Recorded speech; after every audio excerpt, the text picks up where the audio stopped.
Mesdames, Messieurs, bienvenue. Un arrêté interministériel pris au Bénin par le ministre des Mines et de l'Eau, du cadre de vie et du développement durable, de l'industrie et du commerce, fixe les spécifications des produits pétroliers en République du Bénin. Pris depuis janvier 2019, 6 mois après, doit prendre effet son application. Pourquoi ce n'est que maintenant qu'on prend les dispositions quand on sait que de tout temps, la teneur en soufre des 10 produits a toujours fait objet de polémiques.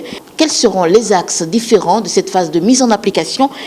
Autant de points que nous aborderons avec Clément Coton. Il est directeur de l'unité de protection de l'environnement. Bonjour, monsieur Clément Coton. Bonjour, madame. Alors, c'est quoi déjà un carburant et à partir de quel moment on commence à parler de toxicité?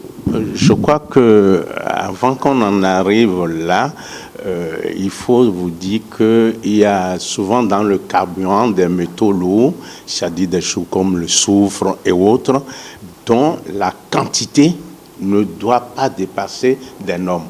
Parce que vous savez que le soufre est toxique, dans l'essence c'est toxique. Donc depuis toujours, les pays d'Afrique ont un taux de soufre dans les carburants très élevé.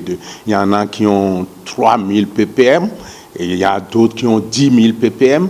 Mais avant de rentrer dans le vif du sujet, il va falloir qu'on fasse au moins l'historique de d'où est venu ce dossier de carburant toxique en République du Bénin. Allons-y donc.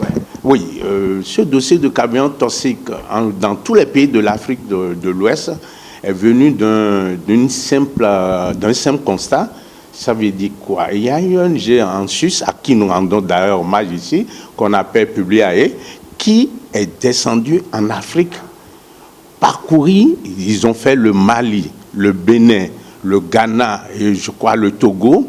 Ils ont parcouru nos stations et ils ont fait des prélèvements d'essence et du gasoil et qu'ils ont amené au labo parce qu'ils avaient l'information que les pays du Nord ont une qualité africaine de carburant.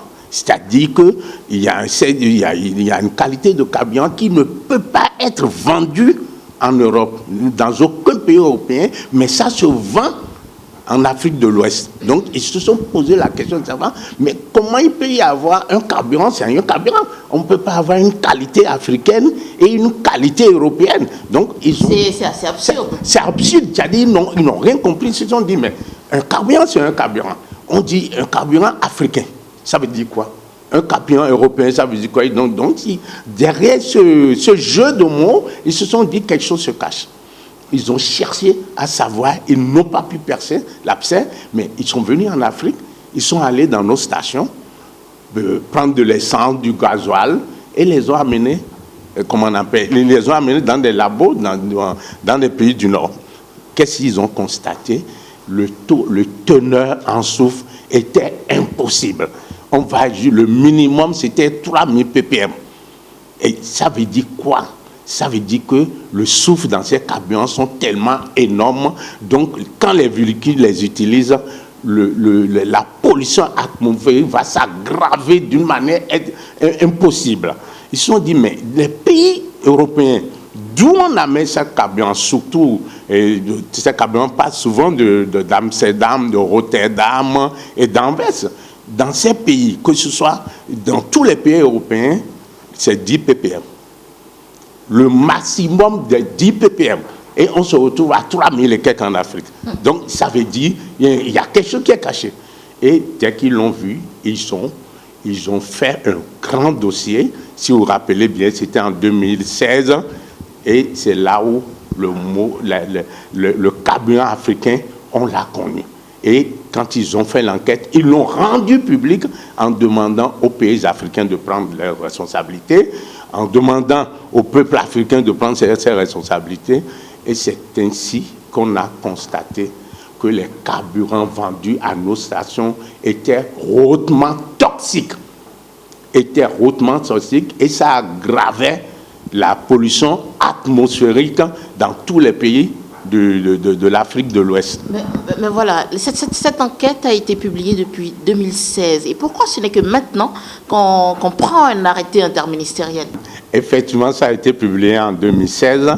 en 2016, sur l'initiative du Nigeria, des pays de la CEDEAO et du programme des Nations Unies pour l'environnement, il y a eu une grande réunion des ministres en charge de l'environnement et de l'énergie. C'était le 1er décembre 2016 qui s'est tenu au Nigeria, à Abuja, pour dire qu'il faut que quelque chose soit fait pour que les teneurs en chola, comment on appelle, en soufre, dans l'essence ou le gasoil, soient revus au plus bas, ou à un niveau très faible.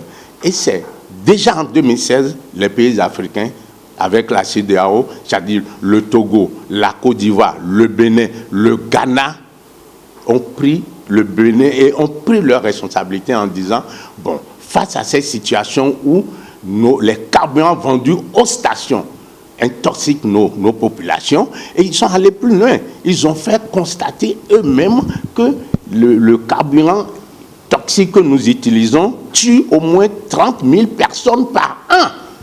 Et le conseil étant si énorme, ces pays ont décidé qu'à partir de 2017, tous les pays de cité doivent harmoniser, doivent tout faire pour qu'on ait un taux très faible de soufre. Et depuis 2016, on est rentré en 2017 parce qu'ils ont fait leur réunion en décembre 2016.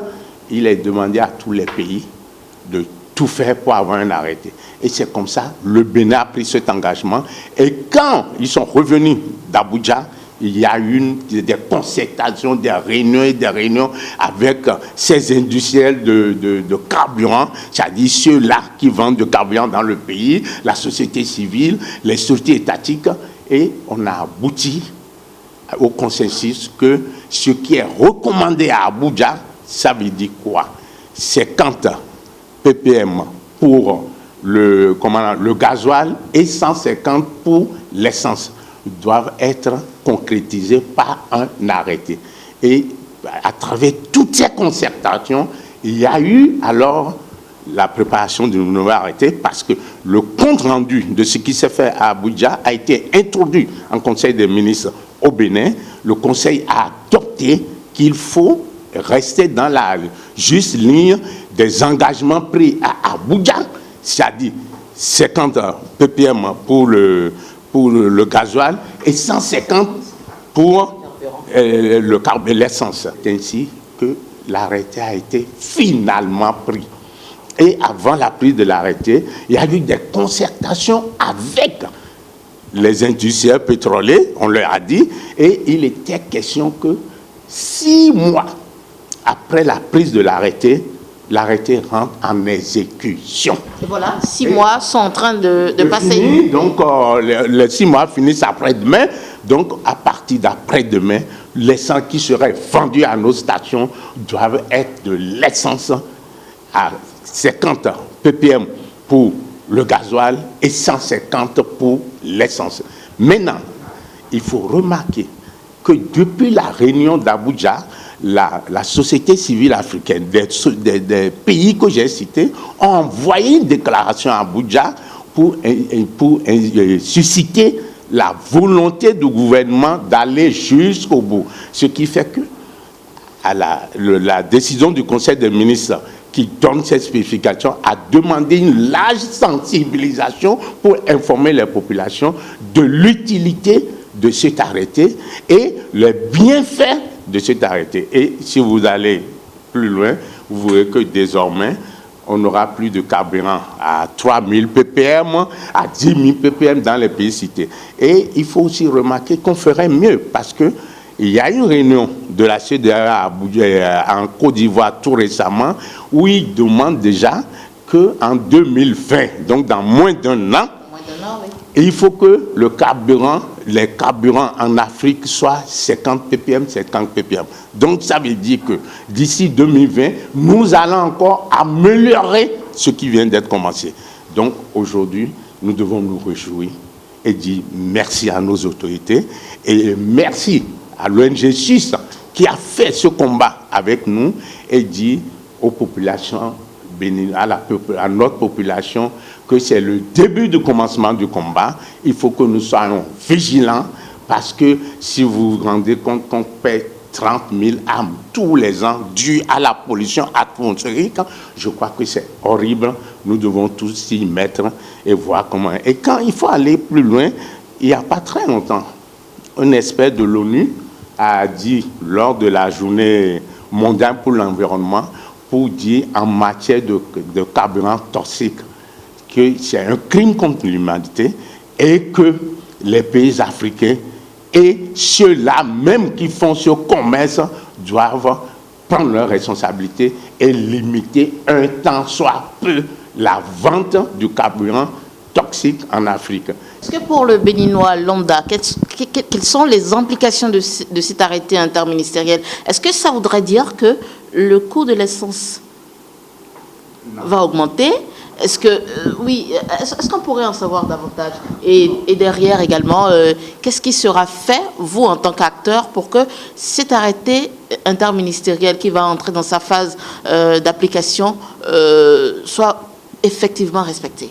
Moi, je crois que pour répondre à votre question, la première, en temps normal, ça n'engendrerait pas d'augmentation.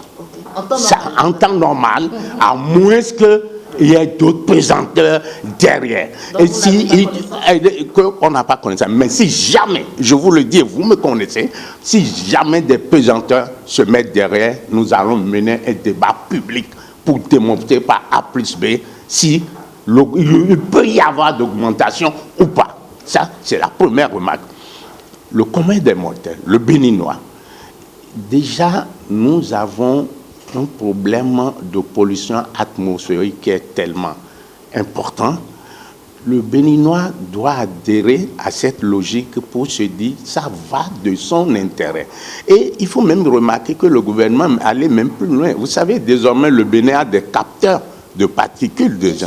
Désormais, on peut voir dans notre atmosphère les particules qui nous infectent. Lors de la journée mondiale pour l'environnement, on en a installé, il y en a même au PK3.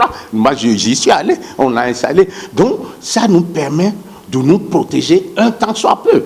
Donc, moi, je dis, le Béninois doit demeurer vigilant et que chaque fois que le débat de carburant à la station se pose sur ton taux de soufre, et le Béninois doit être vigilant pour si, par exemple, ils achètent de l'essence dans leur voiture, dans leur moto, et que l'odeur, on ne sait jamais, n'est pas l'odeur habituelle, ça peut être des conséquences. Ils décrivent. Et la vigilance va être totale. Mais je vais vous dire ceci. Il y a un comité interministériel que le gouvernement a installé. Il y a le ministère de l'Industrie, le ministère de cadre de vie, le ministère de l'eau et je crois le ministère de l'économie numérique et autres, où ça va être suivi. Il y aura une commission technique qui va suivre avec les pétroliers et qui va suivre l'application réelle. Donc, ça veut dire quoi? Le gouvernement a pris toutes les dispositions à travers le relevé de cette communication, des dispositions pour que le comité soit efficace. Maintenant, les acteurs, il est loyal pour des acteurs de chercher à comprendre, est-ce que réellement ce que j'ai pris à la station est 50% de 50 ppm pour le gasoil ou 150 pour l'essence. Il se dote de moyens qu'il veut. Parce qu'on vous dit que l'article 27 de la Constitution vous donne droit à un environnement sain. Et le droit de le défendre. Excusez-moi, M. Coton, le Béninois lambda a quel moyen de vérifier la teneur en soufre de son essence? Le Béninois lambda... C'est votre rôle, là, oui, je ne dis pas non, on va en venir là. Le Béninois lambda n'a pas les moyens de vérifier. Nous acceptons. Mais le Béninois lambda a les moyens de tirer sur la sonnette d'alarme. Est-ce que ça se fait réellement? J'ai pris de l'essence à telle station, l'odeur que ça, je donne un exemple bidon, l'odeur que ça, est-ce que ça apparaît, l'odeur de l'essence normale? Mais est-ce que l'arrêté est mis en application réelle? Est-ce que le comité technique ne met pas le gouvernement même? Est-ce que le comité fait son travail? Et sur quelle fréquence, quelle périodicité? Afin de poser toutes ces questions pour nous les acteurs, afin de poser toutes ces questions pour le comité technique qui est chargé du respect du contenu de cet arrêté. Mais je n'en doute pas parce que il n'y a pas très longtemps, j'ai eu l'occasion d'échanger longuement avec les ministres signataires. Aucun d'eux n'a émis de réserve. Il faut appliquer, il faut appliquer. Ils sont tous d'accord sur le principe. Donc, nous ne devons pas avoir de soucis, sauf que nous devons faire la veille environnementale, cette veille citoyenne pour suivre. Voilà, Monsieur Coton, Clément Coton, vous êtes directeur général de l'unité de protection de l'environnement. Merci de nous avoir suivis. Merci, chers abonnés.